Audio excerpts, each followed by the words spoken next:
Scooby-Dooby-Doo has a film that's poo, but there's also another one. It's called Scooby-Doo 2, and it sucks too. And I wish it was fun, but it's not. Like Zoink Scoob, this movie's gonna blow! So obviously we're talking about the Scooby-Doo movies. Oh, shit! Oh, you do that pretty well. I do. Oh, thank you, motherfucker! I can kind of do shag! We could probably make a better Scooby-Doo movie than these. So let's talk about the film that we originally ended the Nostalgia Critic on. And then the follow-up, which we just did a psych parody for kind of no reason. Yeah, and I mean, who knew that's when we were going to quit the NC again? I mean, it's all over. Well, that's why everyone was saying, like, are you going to quit NC again? I'm like, no, just, we do a psych parody. We should have just spread that as a rumor just to fuck with people.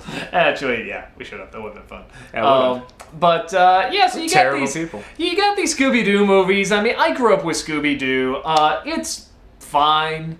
That's always how I describe it. It's a mystery for kids. That for some reason involves a stoner, a possible lesbian, and some dick in a neck scarf. An obvious couple that, are obviously doing stuff behind the scenes. But they're living in sin. It's like Zoink Scoob, we got kicked out of the van again! What's going on in there? Something about that combination, though, has led to so many incarnations. It's still going. There's all these different versions, and some about that group. So this movie comes along that, honestly, when I heard they were kind of doing it, I saw like a poster, I'm like, that could be kind of funny, kind of making fun of it. Again, And like the Brady Bunch movie. Then we saw the trailer. And then we saw was Raja Gassano, who actually back then was not known. You could argue he's still not known now, but he's known among us because we've had to see a lot of his movies. And from what I hear with the first one, that it was originally supposed to be very adult. It was supposed to be like the Brady Bunch movie. It was supposed to be a satire, but kind of last minute, maybe from the direction, but that's just really mean speculation, they decided to make it family friendly and really cutesy. I smell, as in all things, studio intervention. But at the same time, I think because if this guy did some good movies, then I'd be like, oh, that stinking studio. I think it was you. They probably saw it and was like, I think it was both. This can't work for adults. We got to make this for kids. Either that, or they hired him because they took a more adult script and they were just like, okay, lame it up. Mm-hmm. Yeah. I mean, from what I heard, like you could even see with kind of the filming, there's this real cynical side to it. It's a very cynical movie, but it doesn't have the comedy or the cleverness to back it up, and I wish it did. I think maybe they were trying to go for, the only thing I can figure is like a Galaxy Quest kind of thing. That's the only thing I can kind of put together. But it doesn't work for... I feel bad putting those two in the same sentence. Yeah, but it's... Galaxy Quest isn't perfect, but I love that movie a lot more. Yeah. So you have this movie written by clearly a good writer. He go on to do Guardians of the Galaxy and stuff, and you can see like a good, funny script trying to get out, and then the second film comes along, again, not that badly written, in terms of the comedy. We kept kind of sitting there confused, and we're just like, this isn't a bad joke, but something's not right here. Like, on paper, this would have looked fine, but the way it's shot and filmed and acted, it doesn't work, and that goes to the director, I'm thinking. Yeah, that'd be... we've seen his other work. Could be a very nice man. I just hate his movies so much. Unlike Uwe Boll, he could be a very nice man. We know he's a dick. Yeah. So the second film, I think, is a little better, maybe because they knew going in, okay, we have to make this half funny, half for kids, and again, the writer's trying to get some comedy out of it and trying to... The second film was more colorful. I wound up not being interested in the story at all, but I was just looking at the production design. It looked very... It was creative. This is way more fun to watch than the first one was. Even though the story's probably even worse, maybe, technically. I don't know. It's really fucking matter. It's like you're splitting hairs by that point. What's worse, Scooby-Doo 1 or 2? But no, I do remember with the second one, we were kind of saying, we kind of well, this sucks, but it is better than the first one.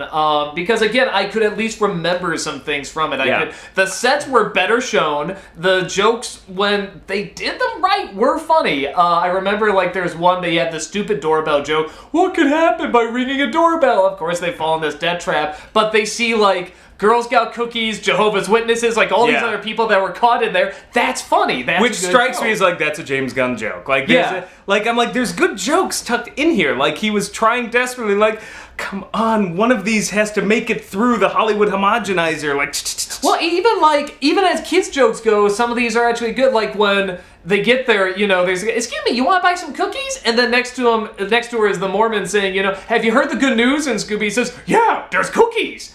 That's a very cute joke. That's actually very, very funny. But it's just done so awkwardly with everything else, and it's so unsure of itself, throwing in sound effects and quick shots and dance sequences. I'll give you that's a joke. I'm not sure I would use that. I thought that was a good joke. I thought for a kids movie, I thought that was a very maybe cute joke. Maybe for a movie aimed at 5-year-olds, that wasn't too bad. I was gonna say, for a very innocent joke, I'm like, that's cute. That's a cute joke.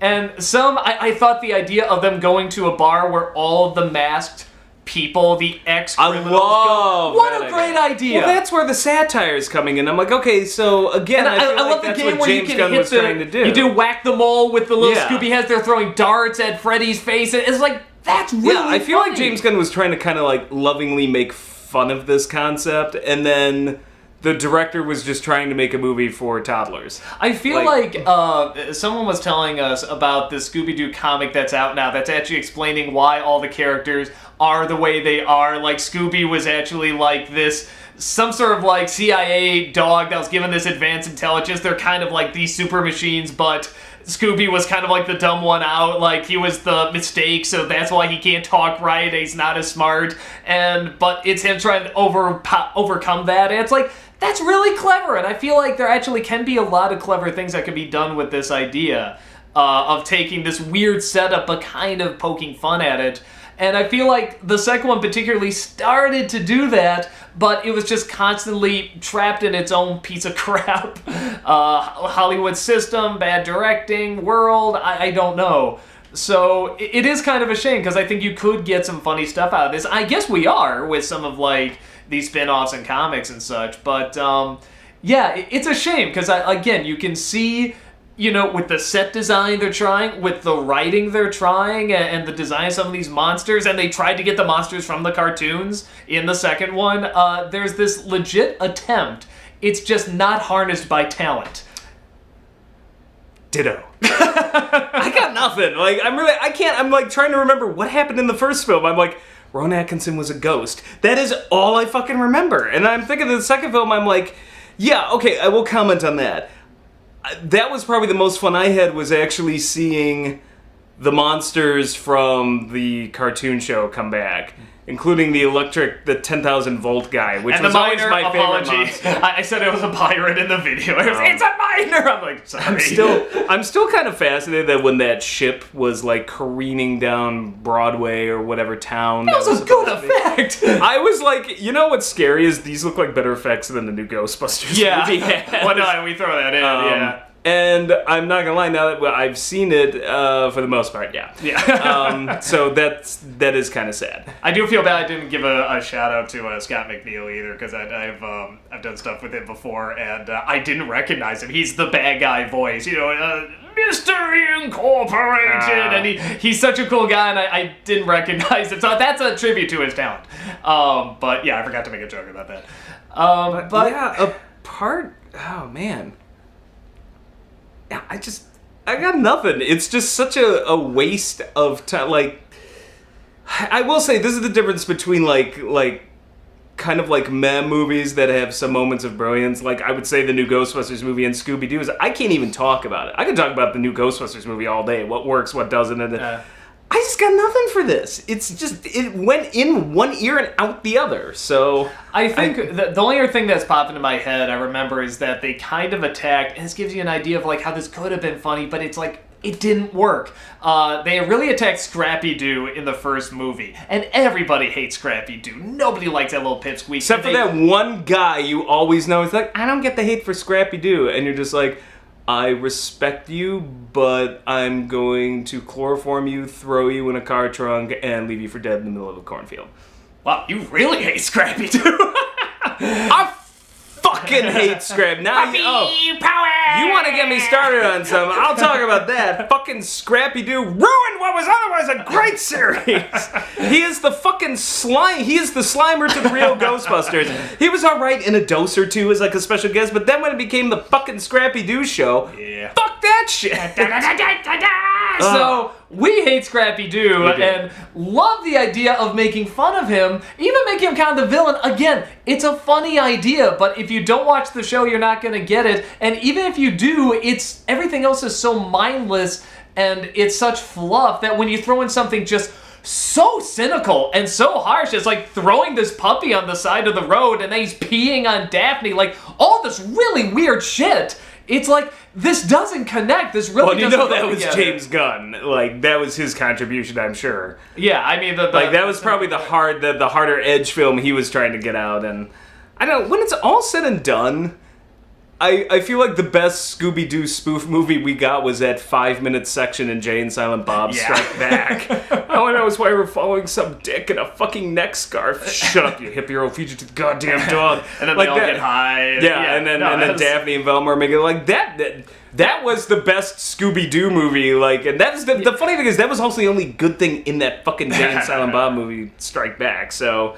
That's what I thought, could sort of make a good Scooby-Doo movie. That's when I kind of got excited when I heard they were making one that's just like, no, it's for kids and it's not smart, it's not funny. And like I said, the only thing that we got, I think, with the second one is one or two of the jokes work, and it was visually better.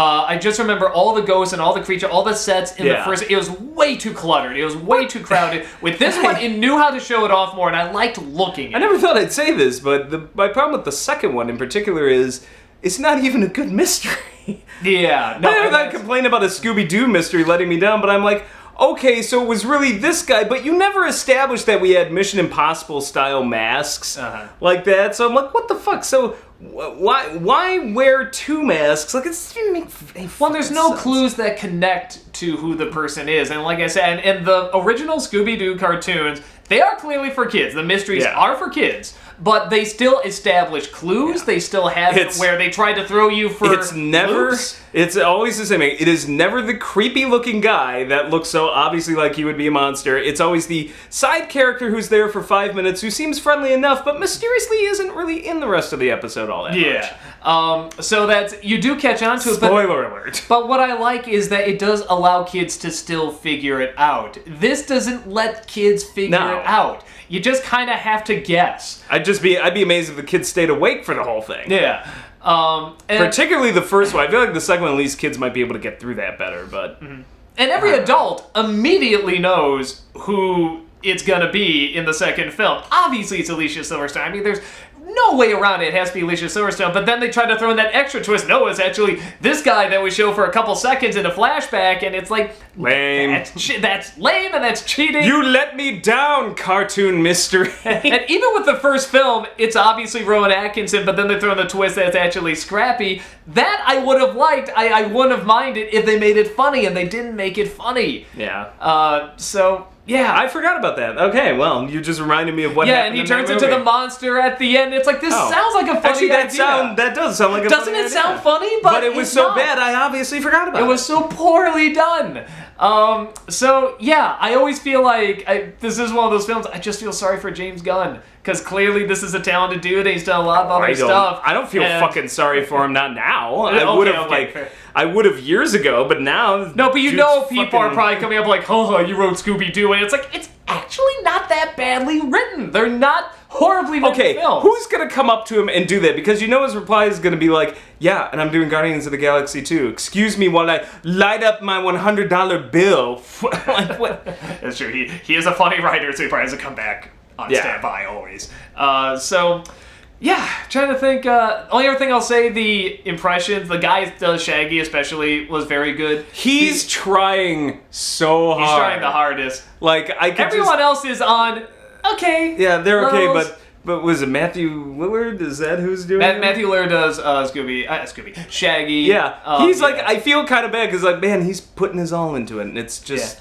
And we know it just all goes to waste. We know Sarah Michelle Gellar is good, and a lot of stuff. Bothers me. I'm just like, that's fucking Buffy. What are you doing to Buffy? Freddie Prinze never had any charm or interest. No, so, I never got the appeal. I mean, all you have to do is say the lines, and that's what he does. He does it fine. And then Velma, we know, went on to be Wendy. So we know she can be funny. But well, yeah. I think most of them know how to be funny. Yeah. Even Freddie Prinze. So.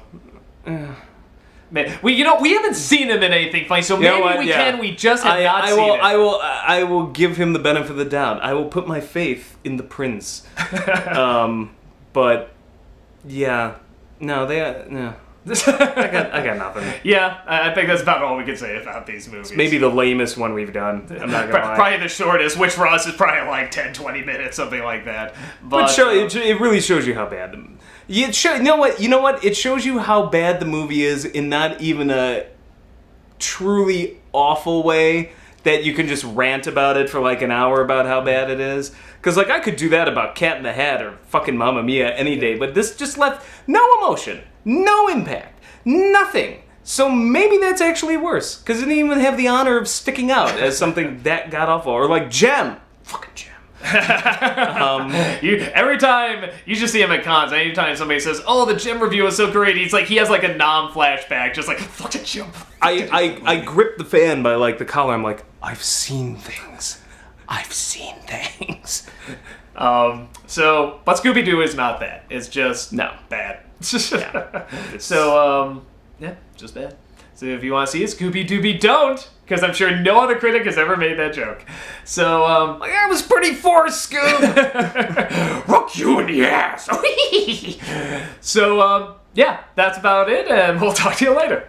The thought occurs to me, maybe your voice is only in my head. Maybe I'm not even here. Oh, fuck!